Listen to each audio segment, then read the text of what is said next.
Ce qu'on fait aujourd'hui, c'est on tend la main à des jeunes, à plus de 1000 jeunes Québécois, des Québécois de souche, des jeunes autochtones, un paquet de jeunes issus de l'immigration qui sont le Québec de demain.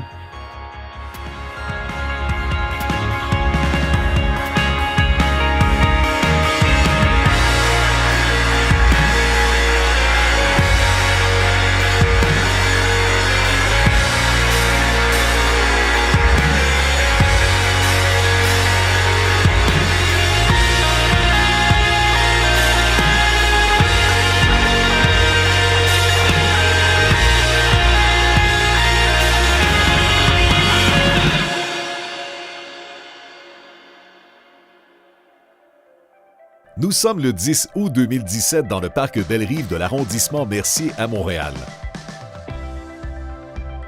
Pour la 3e édition du défi kayak des gagnés, une centaine de kayakistes s'apprêtent à descendre le majestueux fleuve Saint-Laurent et rejoindre 250 km en aval et 4 jours plus tard, la ville de Québec, et ce dans le but de récolter des fonds pour l'organisme Jeunes musiciens du monde. Sécurité sur l'eau au niveau de l'encadrement, hein, dans le fond, pas dépasser le commandant. Fait que les encadreurs qui vont être en avant, c'est de caler la shot. Hey gang, on ralentit un petit peu, on dépasse pas le commandant, on reste à l'arrière. Rester dans le peloton aussi, donc de ne pas étirer le peloton, il y a des endroits. Plus qu'un événement sportif, cette descente en kayak constitue une plongée dans l'histoire du Québec, un pèlerinage au cœur du territoire tel qu'expérimenté par ceux qui nous ont précédés, autochtones ou européens. C'est aussi une expérience humaine exceptionnelle axée sur le dépassement de soi, la persévérance, l'esprit d'équipe, les saines habitudes de vie, la convivialité et la solidarité. Par le nombre de participants et de kilomètres parcourus, le défi kayak des gagnés se positionne comme la plus grande randonnée en kayak au monde. Chaque participant a récolté des fonds afin de permettre à 1500 jeunes issus de milieux à risque de développer leurs capacités et leurs aspirations en recevant gratuitement au sein des 5 écoles de jeunes musiciens du monde des cours de musique et un accompagnement personnalisé. Avec une longueur de 1140 km et un bassin versant d'1 610 000 km², le fleuve Saint-Laurent se classe au 3e rang des cours d'eau en Amérique du Nord et est un des fleuves les plus longs du monde. Ses caractéristiques physiques particulières en font un des écosystèmes les plus riches et diversifiés de la planète. Jour 1, Montréal à Sorel. La température est clémente pour la première journée du défi. Les participants sont impatients, la fébrilité est palpable. Plus de la moitié d'entre eux, des audacieux, n'ont pratiquement jamais fait de kayak et pour eux, la découverte sera totale. Pour ceux qui ont plus d'expérience, la grande majorité n'ont jamais fait de trajet comparable. Pour les experts, pagayer 65 km par jour durant 4 jours reste un défi. L'idée de faire le voyage entre Montréal, qui est ma ville natale, et Québec, ma ville d'adoption depuis une vingtaine d'années, mais de faire ce trajet-là par les eaux, par le fleuve que j'adore, c'était un incontournable. Quand j'ai vu ça, j'ai dit, je m'inscris, point final. Je n'ai même pas regardé combien de kilomètres c'était, je le fais. La première étape, c'était l'étape parfaite, je dirais. On avait une température idéale, pas trop chaud, pas trop de vent, juste assez pour être confortable. Un 22 km environ, donc ça s'est très bien passé. Super bien été. On a commencé à l'heure avec le départ de M. Beaulieu à 8h30. Puis les premiers coups de pagaie se sont donnés, puis ça a super bien été. Finalement, on est arrivé vers 11h30. Mieux que je m'attendais. On a fait notre premier réchauffement, puis on va être prêt pour l'après-midi.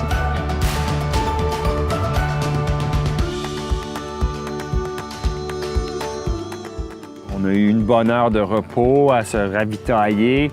Puis par la suite, le soleil est sorti pour le reste du chemin. Ça a été une excellente première journée. On a eu un départ qui s'est bien déroulé. Une bonne première heure, le temps de s'habituer un peu, parce que pour moi, c'est la première fois. Alors, je n'étais pas bien bon sur le gouvernail pour la première heure, mais ça a fini par se placer. C'est tout le temps la période d'acclimatation, donc les personnes, il y a quand même du monde qui ont presque jamais fait de kayak, donc c'est de rentrer un petit peu dans le beat tranquillement. On corrige un petit peu la technique là, chez certains pagayeurs, mais on est conscient de ça aussi que la première étape sert un petit peu à ça, donc le rythme est parfois un petit peu plus lent, donc on ralentit l'avant puis on rattrape le groupe. Le trajet entre Montréal et Sorel, le plus densément habité du parcours et où le fleuve est le moins large, est ponctué de dizaines d'îles, dont plusieurs, comme celle de Contrecœur et l'île Saint-Ours, sont des réserves fauniques qui abritent de nombreuses espèces d'oiseaux aquatiques. Il se termine par l'arrivée dans le port de Sorel, situé à l'embouchure de la rivière Richelieu. Belle aventure, une nouvelle place, un nouvel point de vue. On essaie de reconnaître les endroits. On a un peu de difficulté, mais on finit par s'y retrouver. Fait que c'est plaisant d'avoir cette vue-là, cette perspective-là. On voyait nos bateaux des gagnants, on voyait les autres bateaux. On était bien énervés de voir ça. On a eu une super belle première journée. On a eu du beau temps. Pas trop chaud, pas trop de vent, pas trop de soleil. Tout était parfait. Le groupe s'est bien déplacé. On n'a pas eu d'anicroche. Alors, super belle première journée. Un beau 65 km de parcouru. Puis ça a très bien été. Bien, sincèrement, c'est une vraiment belle journée. Moi, j'ai vraiment trippé. Pour l'avoir fait l'année passée, c'était vraiment plus facile cette année. Puis en même temps, bien là, c'était ma première expérience en solo. Je suis vraiment contente.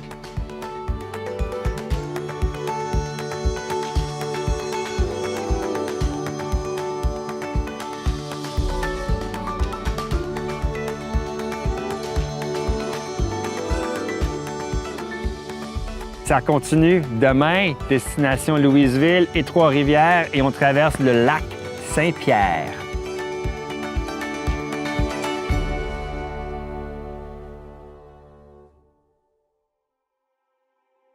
Jour 2, Sorel à Trois-Rivières.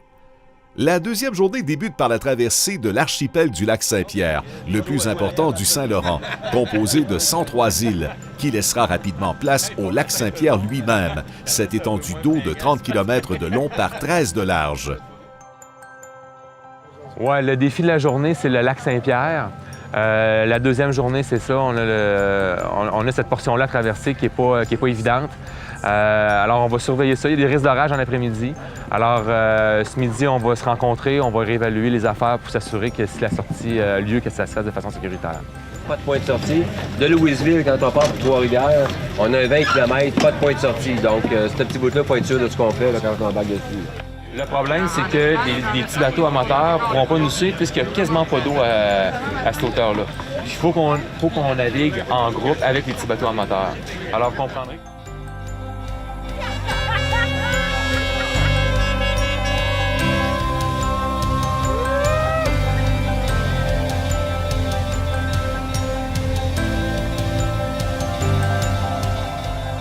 Nommé réserve de la biosphère par l'UNESCO, le lac regroupe près de 20 marais et 50 milieux humides. Il abrite 288 espèces d'oiseaux résidents et migrateurs. C'est la plus grande héronnière d'Amérique du Nord, avec plus de 1300 nids. Le lac Saint-Pierre est aussi la portion du parcours la plus périlleuse, une grande surface d'eau peu profonde. Il est particulièrement sensible au vent et les vagues se créent rapidement.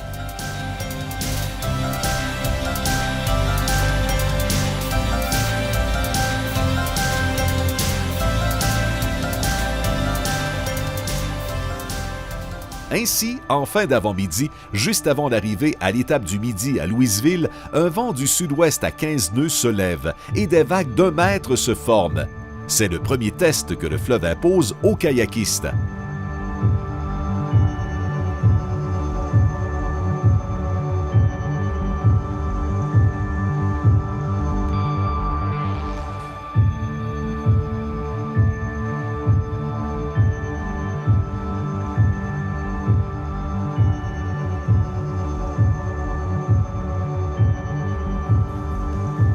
Heureusement, le vent tombe sur l'heure du midi et le cortège poursuit avec succès sa traversée du redoutable lac pour atteindre, en fin d'après-midi, le parc de l'île Saint-Quentin, à l'embouchure de la rivière Saint-Maurice à Trois-Rivières.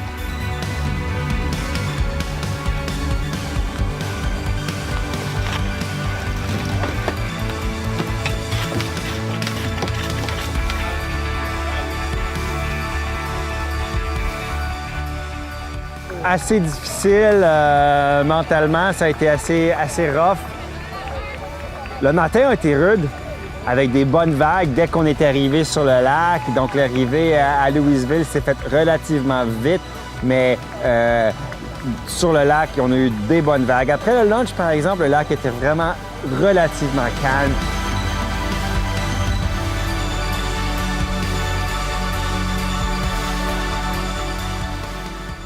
Bien, vraiment magnifique. C'est quelque chose. Le fleuve nous a offert toutes les conditions. On est parti au début au lac Saint-Pierre. Il y avait des vagues. Des vagues nous passaient à la hauteur, en dessous des bras. Les vagues passaient au-dessus du kayak. Ensuite, on a eu un lac calme comme un miroir. Tout d'un coup, on a eu de la pluie, on a eu du soleil. Bref, on a tout eu. Et de passer sous le pont La Violette, d'arriver à Trois-Rivières par le fleuve, puis d'arriver ici à l'île avec les gens qui nous accueillent. C'est magnifique. C'est une belle expérience. C'est un beau défi.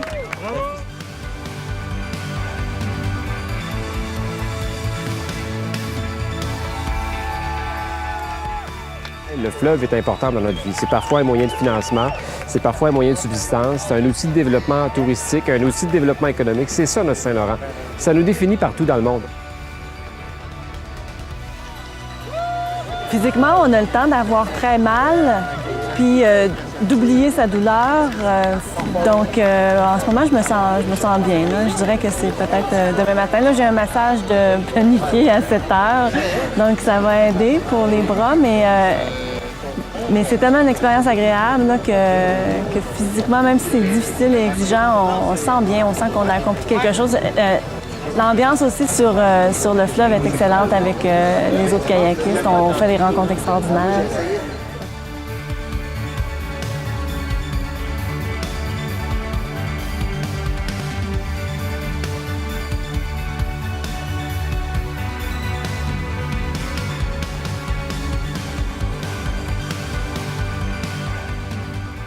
Demain, on a vraiment hâte à demain. Là, je suis prête pour repartir et même s'il annonce un peu de la pluie, des orages, on est capable d'en prendre, on y va, c'est super.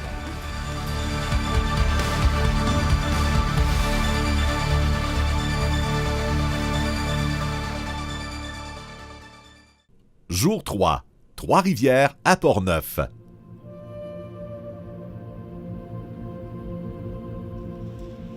Dès le réveil, l'équipe de sécurité se rassemble. Les prévisions météorologiques annoncent des possibilités d'orage avec éclairs. Les simulations radar prévoient que les ondes de tempête passeront au sud du fleuve.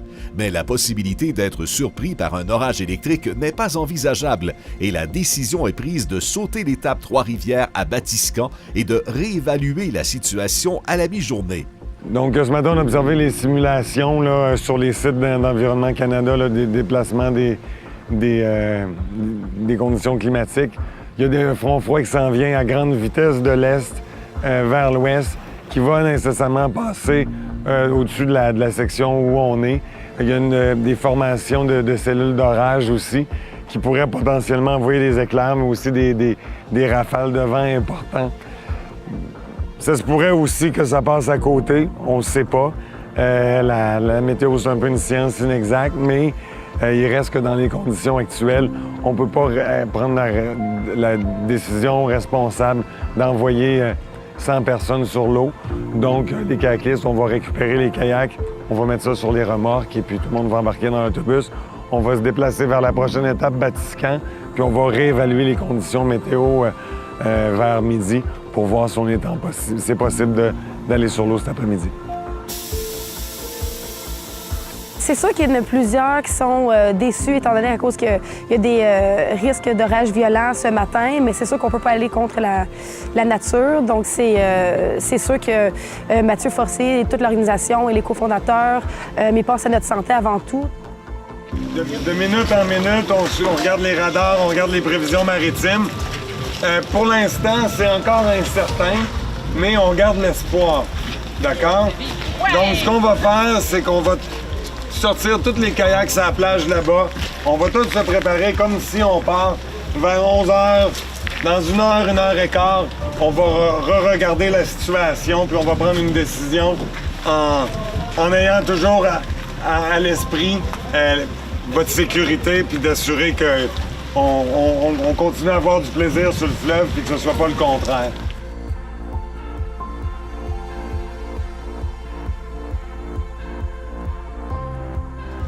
Quand tu calcules le goût d'aller faire du kayak, c'était pas nous autres! J'avais-tu le goût d'aller sur le Saint-Laurent après-midi?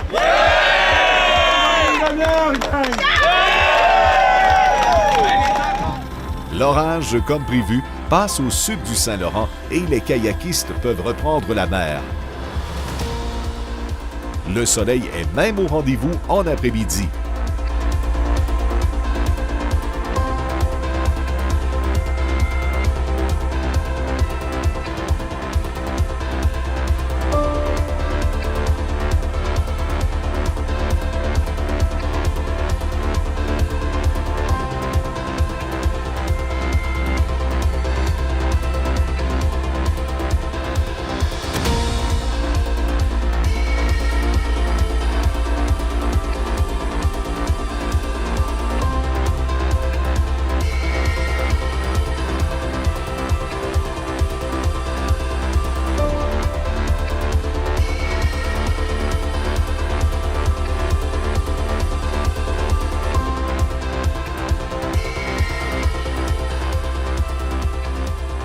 L'arrivée à Portneuf est caractérisée par la beauté des falaises de l'Aubinière et le rapide Richelieu, un courant particulièrement fort créé par le rétrécissement du fleuve à marée basse au niveau de Deschambault.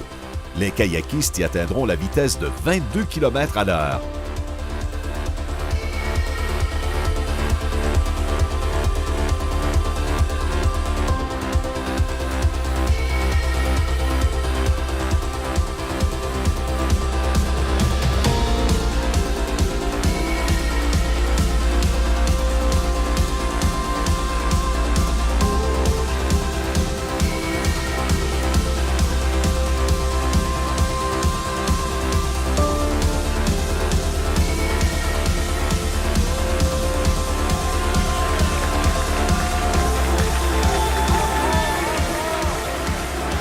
Pour cette dernière soirée du défi, des élèves de l'École de Québec de jeunes musiciens du monde sont venus donner un spectacle afin de remercier les participants pour leurs efforts de collecte de fonds et à pagayer le Saint-Laurent.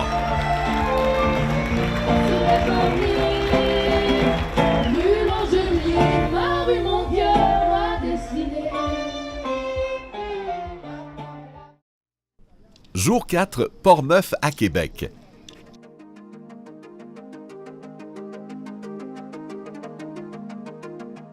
Ça va être un petit peu plus long pour ceux qui ont fait les 2 premières années, là, se rendre à Neuville.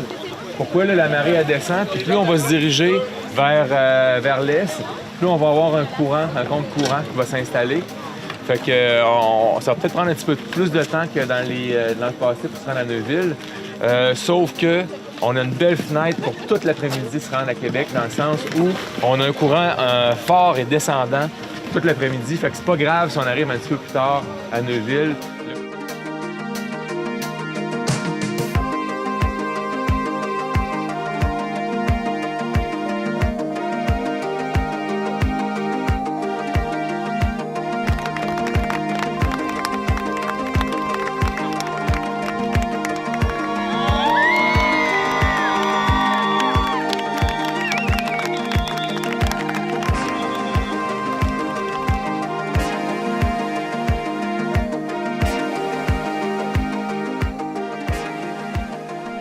Les kayakistes quittent Portneuf.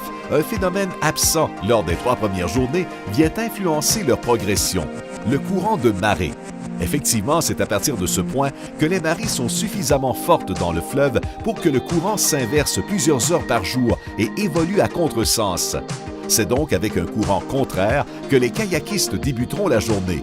Ceci cumulé avec un vent à 15 nœuds qui crée des vagues de 1 et 2 mètres.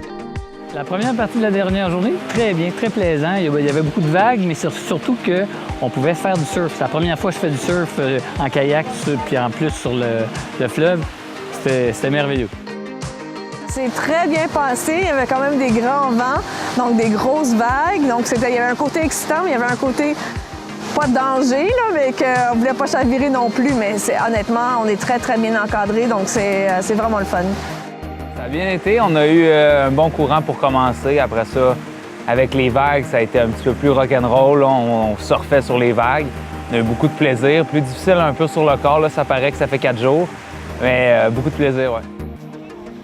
Vers midi, le vent tombe et, après une pause à Neuville, le cortège s'engage vers la dernière étape de ce périple, avec un courant et un vent maintenant favorables. Personnellement, j'aime toujours être bien préparé. Fait que dès que j'ai su qu'on était inscrit, j'ai pris l'entraînement puis je l'ai fait religieusement de A à Z. Fait que j'ai aucun problème, ça va bien. Le plus gros problème que j'ai eu, c'est de trouver de l'ajustement pour le dos. C'est tout. Une fois que ça a été réglé, tout est parfait. Pourquoi on a choisi le défi? C'est le Port de Montréal qui a choisi le défi comme une entreprise qui voulait soutenir. Puis moi, j'ai choisi d'embarquer parce que je trouvais que c'était un beau projet, puis je voulais découvrir le fleuve.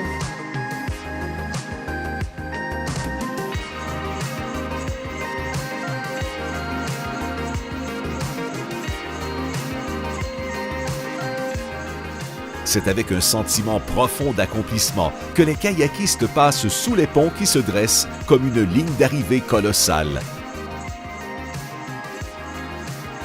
Ensuite, viennent les panoramas sur le Vieux-Québec et son iconique Château Frontenac.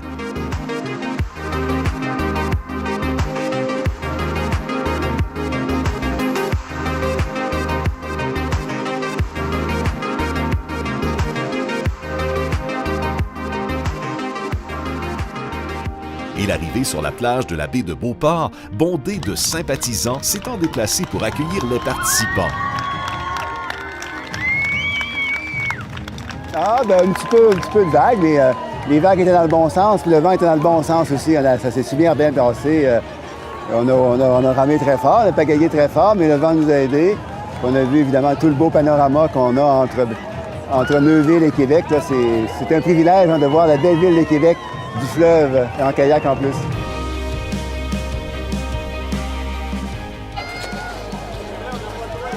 C'est écœurant. Vraiment écœurant, là. Je suis vraiment fière de moi. Ouais, vraiment. Puis,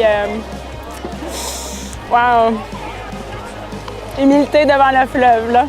Vraiment, c'était magnifique. Ça a été, je pense, une édition exceptionnelle du défi kayak des gagnés. Tu sais, quand on a lancé le défi kayak, il n'y avait jamais personne qui avait fait ça. Fait qu'on ne pouvait pas se fier sur aucun modèle. Fait qu'on a tout appris. Toute l'équipe, en fait, on a appris sur le tas. Puis, ben, c'est quelque chose d'éminemment complexe d'amener un groupe de 100 personnes comme ça de Montréal à Québec. Et puis, ben, je pense que là, avec l'expérience de la troisième année, là, on est arrivé vraiment on a maturité. Donc, on est vraiment maintenant... je pense qu'on est longue vie au défi kayak, je pense. Longue vie au défi kayak! Les 4 jours se terminent par un cocktail où les kayakistes célèbrent leur exploit collectif et se préparent mentalement à quitter tous ceux avec qui ils ont créé des liens lors de cette expérience unique et inoubliable. Plusieurs se promettent un au revoir lors du prochain défi kayak des gagnés qui aura lieu en août 2018.